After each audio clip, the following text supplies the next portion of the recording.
Hello, everyone. Nat 1995 here in the video game fanfic plot with a new story for you all. It is called A Spark of Life.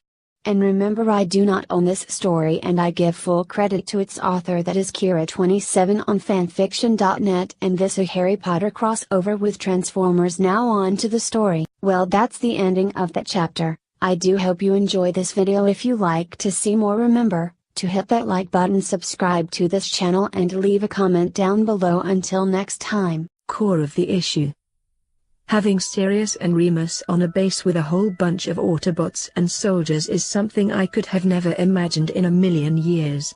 Remus was worse than Hermione in the way that he investigated everything and studied the Autobots with an almost scary amount of interest.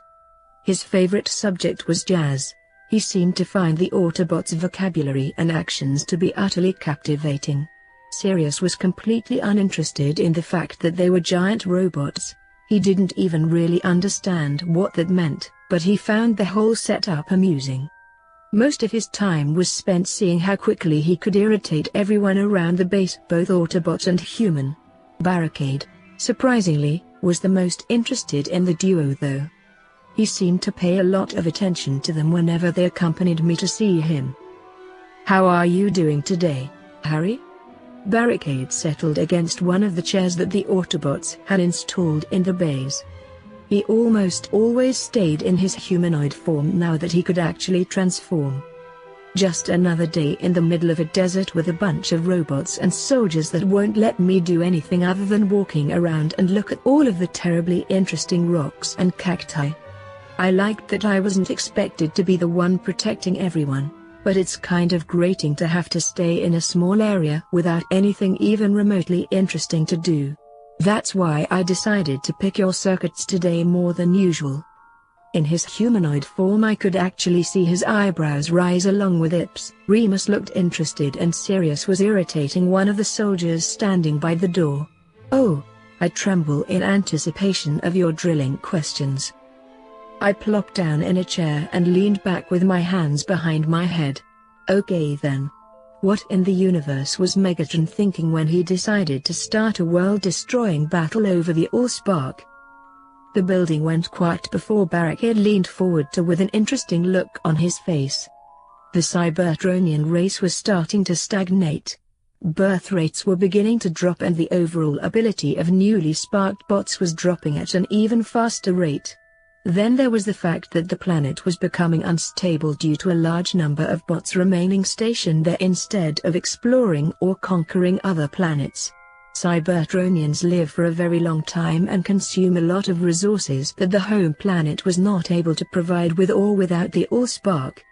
Barricade tilted his head to the side and seemed to reorganize his thoughts before continuing.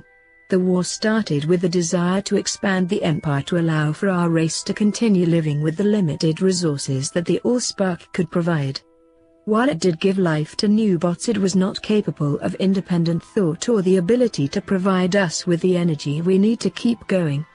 The way that we used to obtain that energy was through the use of a sun harvester that would destroy the suns of solar systems that did not support life to convert that energy into a form we could use. That practice was ended more than ever before the war started and the supply was already starting to dwindle." "Okay, that kind of explains why the war started in the first place, but doesn't really cover why it's been continued after the planet collapsed or why he would continue to fight it now that the Allspark is gone. I could see why the Lord Protector of a race would protest against the end of his race, but he seems to be pushing it toward that rather than protecting them. Megatron has never been the one to lose gracefully, and any small chance that he could restore our race isn't something that he would be willing to give up on. His very programming seeks to protect and advance our race, and I don't think that there's anything that would force him to change his mind on that." Barricade leaned back and smiled as some of the soldiers nodded along with what he was saying. Prime is a decision-maker that focused on being a diplomat, while Megatron was the general that sought to put the future of the race above everything else, and that hasn't really changed.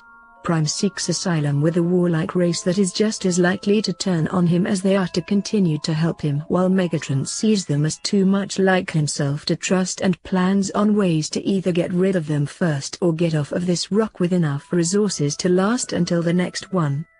Ups, and some of the other soldiers seemed a little ashamed for a moment before nodding a bit. He has a point. Right now an alliance with the Autobots is in the best interest of the government, but if their existence gets out or they stop being useful, the higher-ups might decide that it isn't worth their time to help them anymore. Sirius took time away from focusing on being irritating to join in with his own thoughts. I'm sure that as soon as the desk junkies think that they have all the knowledge they need on how to deal with Cybertronians, they will make enough weapons to deal with both the Autobots and the Decepticons without making any plans to spare either. Being the smaller race, it isn't in their best interests to attack immediately, but that doesn't mean that they won't find a way to do it later. Sometimes it's hard to remember that Sirius was one of the brightest students in his class and one of the best heroes that the wizarding world had. If the general populace gets wind of a race of giant robots running around, they won't stay calm long enough to be told that half of that race doesn't want to squish them. Well, that's certainly an uplifting answer. I feel better in spite of the depressing answer. It is a refreshing change to have someone, or in this case, a group of someones, tell me the truth rather than telling me that I didn't need to know the answer. The wizarding world treats magical creatures the same way, and the mole world would do the exact same thing to the wizards if they knew about them. I wonder if magic would be able to create enough energy to supply the Cybertronians without them having to conquer worlds or harvest suns. Barricade tilted his head to the side and seemed to assess the room for a moment before sitting as close to me as he could without risking a squishing. He laid his hand out next to me and nudged me with it. Try thinking about transferring energy into my hand with the intent of supplying me with the energy I need, and we'll see what happens. I put my hand on the tip of his finger, which was almost at shoulder height despite his hand sitting on the floor, and closed my eyes to find my core.